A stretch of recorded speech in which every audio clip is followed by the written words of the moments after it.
오늘 말씀의 제목은 말씀을 묵상하며 의인으로 살아요입니다. 여기 두 사람이 있어요. 그리고 두 사람이 서로 다른 길을 걷고 있습니다.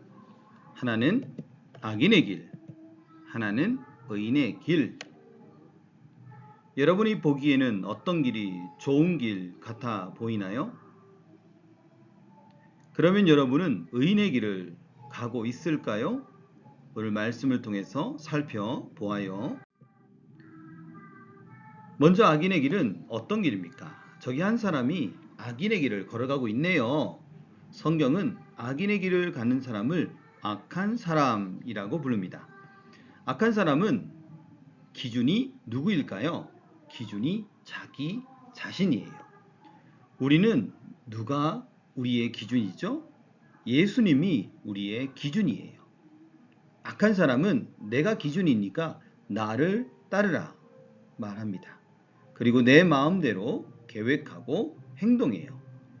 그 일이 하나님의 계명과 뜻을 어기는 일이라도 개의치 않아요. 기준이 자기이기에 그는 오만할 수밖에 없습니다. 오만이란 잘난 체하며 자기를 최고로 자랑하는 행동을 뜻해요. 나만 옳고 너는 틀렸어 라고 말하죠.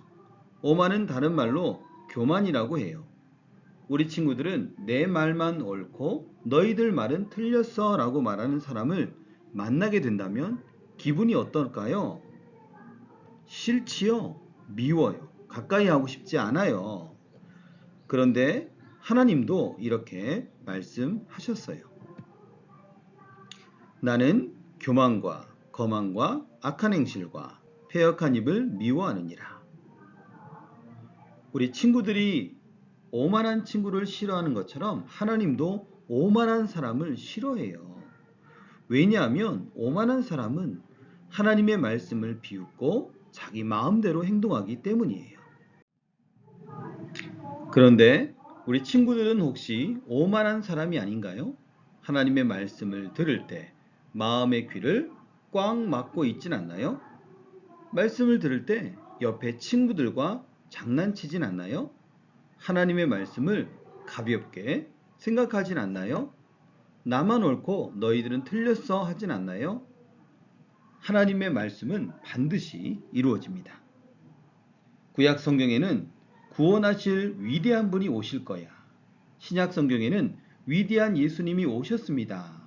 그리고 그 예수님이 우리의 죄를 다 담당하시고 십자가에서 죽으셨습니다. 그리고 예수님은 3일 만에 부활하시고 하늘로 올라가셨습니다. 그리고 오르시기 전 다시 오신다고 말씀하셨습니다. 예수님은 약속대로 다시 오십니다. 이 놀라운 사실을 믿지 않는 사람은 교만한 사람이라고 말합니다. 그리고 이런 친구들은 악인의 길에 서 있게 됩니다. 악인은 바람에 나는 겨와 같다고 말씀합니다. 먼지가 수북히 쌓여 있는 창틀에 입으로 바람을 후 불면 뿌연 먼지가 날아가죠. 그리곤 찾아볼 수가 없게 돼요. 자기 마음대로 행동하고 계획하는 악인은 사람들의 눈으로 보기에는 대단히 강하고 똑똑해 보이지만 사실 바람이 불면 아무것도 남지 않고 날아가는 먼지와 같아요. 결국 악인은 하나님의 심판을 받게 될 것입니다. 만약 우리가 하나님의 말씀을 가볍게 여긴다면 그것은 큰 잘못입니다. 여러분뿐만 아니라 여기 서 있는 목사님도 하나님의 말씀을 가볍게 여기고 어길 때가 많이 있어요. 그리고 계속해서 그런 오만한 태도로 살아간다면 하나님은 무서운 심판을 내리실 것입니다. 그런데 여기에 또 다른 길이 있어요. 이 길은 의인의 길이에요. 의인의 길을 걸어가는 사람은 어떤 사람입니까? 의인은 악인과는 다른 길을 걸어갔죠. 악인의 계획을 따르지 않아요. 악인처럼 나만 옳고 너는 틀렸어 하지 않아요. 악인처럼 내가 기준이야 하지 않고 하나님이 나의 기준이야 라고 말해요. 의인은 오직 여호와의 율법을 즐거워하여 그의 율법을 주야로 묵상하는도다 하는 사람이기 때문이에요. 여호와의 율법은 하나님이 우리에게 주신 성경입니다. 하나님이 주신 말씀을 주야로 묵상한다는 것은 계속 읽고 생각한다는 것이죠. 하나님의 말씀을 마음에 간직하고 그대로 실천하기 위해서 힘쓰는 사람, 그 사람을 의인이라고 말해요. 오만한 사람처럼 하나님의 말씀을 무시하지 않아요. 하나님의 말씀을 다른 무엇보다 소중하게 생각하고 귀담아 듣고 순종합니다. 하나님의 말씀을 즐거워하는 마음으로 살아갑니다. 어떻게 하나님의 말씀을 즐거워할 수 있을까요?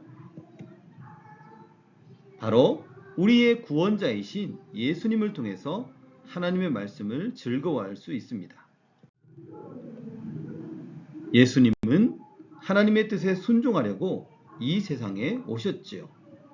예수님은 하나님의 율법을 즐거운 마음으로 순종하셨습니다. 매 순간 예수님은 하나님의 말씀을 묵상하며 순종하는 삶을 사셨습니다.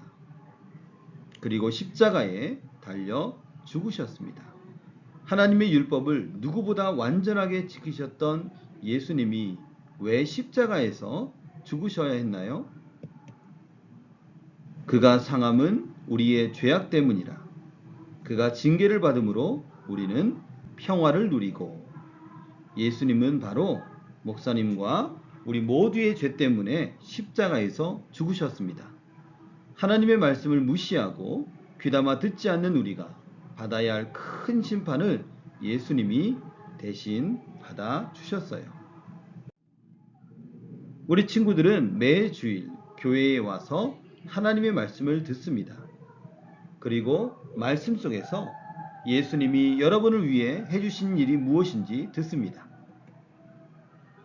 이 말씀을 소중히 여기고 반복해서 귀담아 들을 때 여러분은 하나님의 말씀을 즐거워하는 사람이 될 겁니다.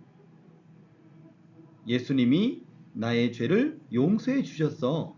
하나님이 나를 이렇게 사랑하시다니 하고 기뻐하는 어린이들이 될 겁니다.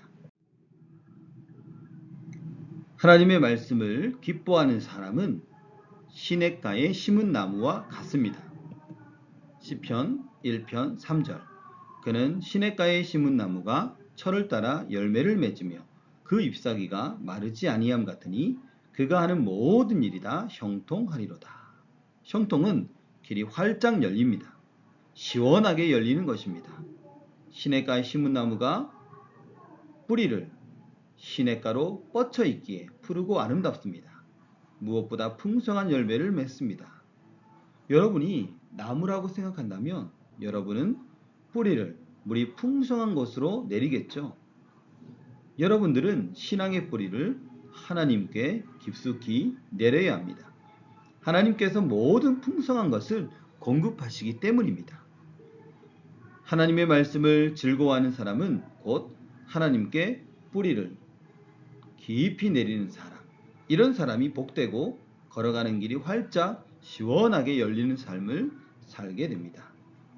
하나님의 말씀을 즐거워하는 사람, 하나님께 뿌리를 내린 사람이 바로 우리가 되기를 바랍니다. 기억해요. 하나님의 말씀을 즐거운 마음으로 묵상해요. 한 번 더. 하나님의 말씀을 즐거운 마음으로 묵상해요. 그리고 신앙의 뿌리를 하나님께 깊숙이 내려요. 아멘.